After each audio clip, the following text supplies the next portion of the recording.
안녕하세요. 퇴사아재입니다. 비가 많이 오고 있습니다.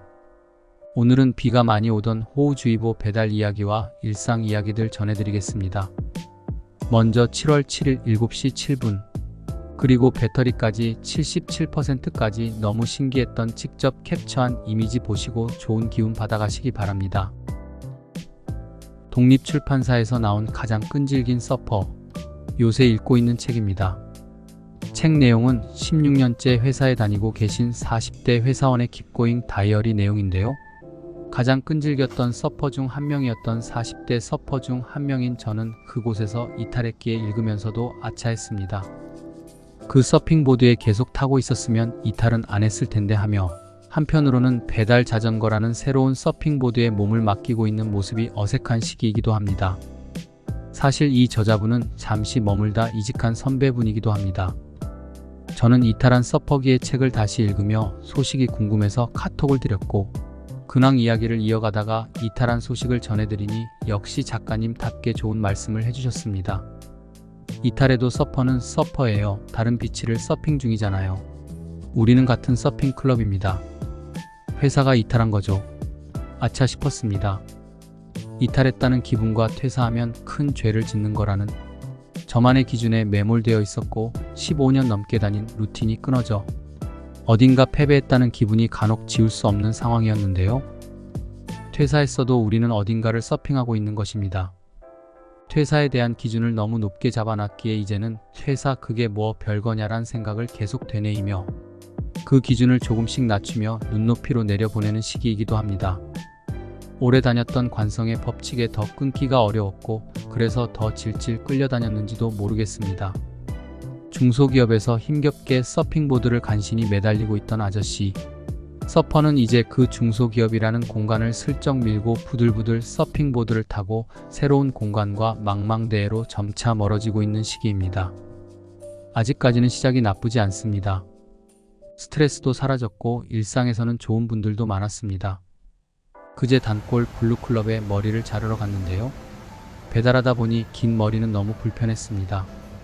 사장님은 언제나처럼 깔끔하게로 통일됐고 한참 머리를 잘라주시다가 제 정수리 탈모 쪽 상처에 주목하셨습니다. 사실 전 퇴사했어도 그 여파 때문인지 아직 회사 잔상과 스트레스가 남아있어 그걸 머리를 긁는다든지 피부를 긁는 습관이 생겼습니다. 얼굴도 가렵고 약간 심해져서 피부과에 가보니 스트레스 이유도 있다고 하시면서 리도맥스 연고를 처방해 주셨지만 열심히 발라봤지만 효과는 크게 없었습니다. 그렇게 방치하고 저도 모르게 그 정수리를 긁다가 진물이 생겼고 블루클럽 사장님은 그걸 발견하신 겁니다.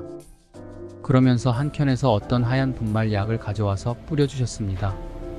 블루클럽 미용사들도 손을 다치면 연고를 발라도 잘 회복이 안 되어 마데카솔 분말을 자주 쓰신다고 합니다. 저도 머리 쪽이니 헬멧을 자주 쓰고 물도 자주 닿는 곳이니 가루약을 추천해 주셨습니다. 평일 그리고 일상의 소소한 친절함이었지만 그 가루약 꺼내서 뿌려주시는 친절이 감사했습니다. 당장 오는 길에 약국에서 7,500원 주고 사왔네요. 효과는 아직 모르겠고 그 친절함이 마음에는 몇 배는 효과가 있을 것 같습니다. 이번엔 호우주의보 배달 이야기입니다. 자전거 수리도 완료했고 장마기간이라 비옷도 구비했습니다. 당근마켓에서 13,000원 주고 크록스 슬리퍼도 득템하고 만반의 준비를 마쳤습니다. 비 오는 날은 배달 단가가 높기에 야심차게 준비했습니다. 배달을 나갔는데 생각보다 너무 많이 왔습니다.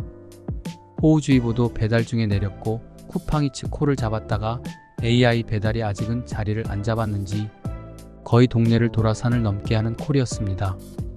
취소할까도 생각했지만 취소 방법을 잘 모르는 초보라 그냥 호우주의보 속을 내달렸습니다. 음식은 제때 배달됐지만 돌아가는 과정은 그야말로 서핑을 타는 기분이었습니다. 비가 너무 많이 내려서 헬멧을 타고 내리는 빗물은 눈앞을 가렸고 군데군데 차가 나올 법한 지역에서는 운에 맡기는 경우도 있었습니다. 저기선 차가 나올까 안 나올까 자전거 서핑보드에 운을 맡기는 다소 위험한 상황이 벌어지기도 했습니다. 다시는 저런 콜을 안 잡겠다고 생각한 후 생각지도 못하게 500m도 안 되는 햄버거 배달이 잡혔습니다. 콜비도 6,900원 최고였습니다. 거기다 아파트 1층에서 받아가신다는 거였습니다. 힘겨운 배달이 있으면 쉬운 배달도 있기에 한 걸음에 내달려서 배달을 시작했는데요. 문제는 큰 아파트 단지의 동이라 입구가 3곳이었습니다. 당연히 한 곳에는 나와 계실 줄 알았는데 안 나와 계셨고, 세차게 비가 오는 상황에서 계속 입구 3곳을 왔다 갔다 하며 맴돌았습니다. 점심시간이라 다른 콜을 빨리 잡아야 하는 시간대였는데 고객님은 안 보였습니다. 바로 고객센터에 채팅으로 문의를 넣어봤지만 바쁜 시간대라 답장도 잘 없었고 시간만 흘렀습니다. 어플에 나온 전화를 눌러봤지만 없는 전화번호라고 나와서 장난 전화인 줄 알았습니다. 이후 고객센터에서는 알아보겠다고 했지만 역시 답은 늦었고 그렇게 20분, 40분이 지나갔습니다. 결국 햄버거 집에 직접 연락해서야 고객님 전화번호를 알 수가 있었고 모르는 번호는 또 안 받나 봅니다. 결국 연결이 됐고 50분이 지난 시각에서야 고객님은 아파트 입구 3곳 중 한 곳의 모습을 보이셨습니다. 그리곤 50분 만에 나와서 하시는 말이 왜 이제 왔냐는 겁니다. 저는 50분 전에 와 있었다고 하니 못 믿겠다는 눈치였고 전화도 결번이라고 뜨고 입구가 3곳인데 호수도 안 알려주면 도리가 없다고 하니 그제서야 햄버거를 고객님은 받았습니다. 그리곤 가려던 찰나 큰 웃음소리가 들렸습니다. 저는 그 상황이 조롱과 비웃음으로 느껴졌습니다. 비옷을 입고 있었지만 호우주의보 속 배달이라 빗물이 옷에 가득했고 그런 모습이 우습게 보였을까요?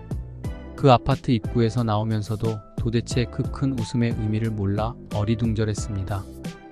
회사 다닐 때 상사들에게 더 심한 상황도 겪어봤기에 기분은 하나도 나쁘지 않았지만 왜 웃었을까에 대한 의문과 궁금함이 남은 장면이었습니다. 고객센터의 채팅으로 고객분이 비웃음 같은 웃음을 보이고 갔다고 하니 고객센터에서 전화가 오긴 했지만 더 해줄 수 있는 건 없었습니다. 지금 생각해보니 점심시간 황금시간대라 그냥 주소가 기입되어 있지 않았으니 제가 물어주고 다른 콜을 몇 건을 받았으면 더 이익이었을 텐데 그 장대비 내리는 그곳에서 이상한 책임감이 발동해서 입구 3곳을 왔다 갔다 하는 모습을 생각하니 왜 그랬을까 싶긴 하네요. 그렇게 배달을 하고 집에 돌아와 보니 13,000원 주고 당근에서 산 크록스 슬리퍼가 잘 안 맞았던지 발톱에는 곳곳에 멍이 들어 있었습니다. 장대비 속 배달과 이유를 알 수 없는 고객분의 큰 웃음소리, 그리고 맞지 않는 슬리퍼와 멍자국. 바로 이게 살아있다는 증거겠죠. 새로운 서핑 영역에서 서핑 중이니 어서 적응을 해야겠습니다. 다 초심자가 겪는 융통성 없는 모습이니 앞으로 차차 나아지리라 싶습니다. 그리고 뉴스를 보니 회사 밖은 지옥, 후배 리더 아래서 버티는 엘더란 기사가 눈에 들어왔습니다.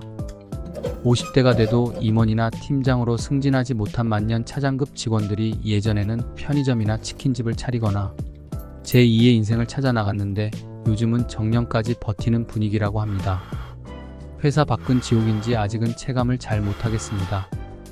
퇴사 전 회사에서의 스트레스는 지옥 수준이기도 했기에 배달하면서의 비웃음 정도는 가볍게 넘어갈 수 있는 맷집이 생겼나 봅니다.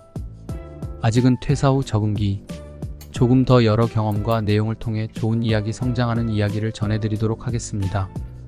아침 겸 점심은 아내가 유부초밥을 해두고 나갔는데요. 라면과 유부초밥의 조합이 생각보다 괜찮습니다.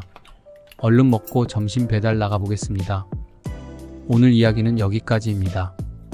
여기까지 노잼 아저씨의 일상을 끝까지 시청해주셔서 감사합니다. 다음 영상에서 찾아뵙겠습니다. 감사합니다.